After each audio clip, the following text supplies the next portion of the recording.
जय मसीह। आज 9 मे 2022 तदनुसार 26 वैशाख 2079 सोमबार।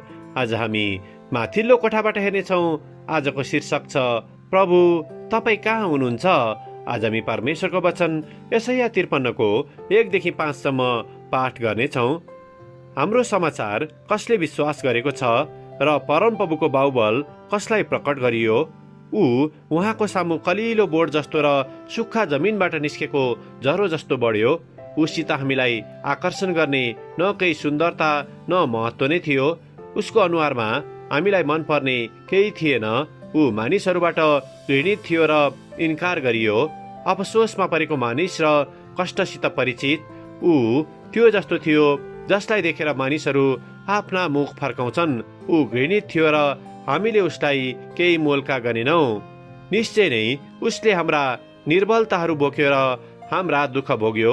तापनि हामीले उसलाई परमेश्वरबाट हिर्काइएको, उहाँबाट पिटिएको र दुःखमा परेको सम्झ्यौँ। आमेन। यशाया 53 को 5 लाई लेखक यहाँ जोड दिनुहुन्छ। त हाम्रा अपराधहरूका निम्ति छेडियो, हाम्रा अधर्मको निम्ति पेलियो। हामीमा शान्ति ल्याउने दण्ड उसमाथि पर्यो र उसका कोढ्राको चोटले हामी निको भयौँ। आमेन। लेखक आफ्नो अनुभव र विचारलाई यहाँ यसरी प्रस्तुत गर्नुहुन्छ। म 22 वर्षको हुँदा पहिलोपल्ट प्रभु तपाईँ कहाँ हुनुहुन्छ भनेर मैले प्रश्न गरेँ।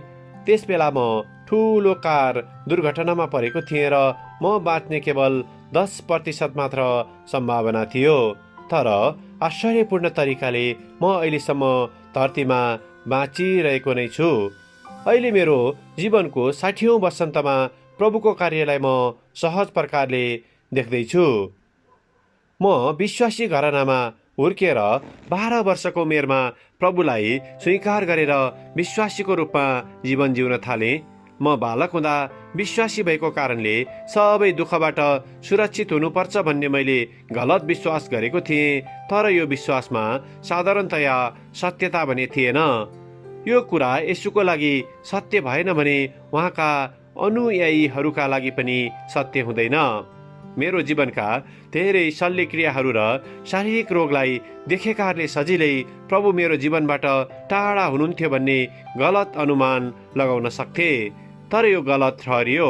उपचारको अन्तिम समयमा डाक्टरहरूले उपचार योजना परिवर्तन गर्न र शल्यक्रियाद्वारा एक्सरेमा देखा परेको अवस्थाभन्दा अचम्म तरिकाले सुधार हुनुले पनि प्रभुको हात मेरो जीवनमा बलियो गरी रहेको देखाउँदछ। साथी र मेरो परिवारले मेरो निम्ति प्रार्थना गर्न र उत्साहको वचन दिन प्रभु उहाँहरूसँग हुनुहुन्थ्यो। परमेश्वर सबै परिस्थितिमा हामीसँग हुनुहुन्छ। आमेन। आजको विचार, मेरो परिस्थितिले मेरो प्रभुसँग भएको सम्बन्धलाई निर्धारण गर्न दिने छैन। प्रार्थना। स्वर्गीय पिता, हाम्रो रोदनलाई सुन्नुहोस्। प्रभु, तपाईले निराशा, दबिएका र आत्मा र शरीरमा बिसन्चो भएकाहरूलाई आफ्ना सान्त्वना र प्रेमले ढाक्नुहोस्। येशूको नाउँमा आमेन। आजको लेखक डिन गामोन्स, उत्तर क्यारोलिना, अमेरिका। आजको प्रार्थनाको विषय डाक्टरहरूका निम्ति।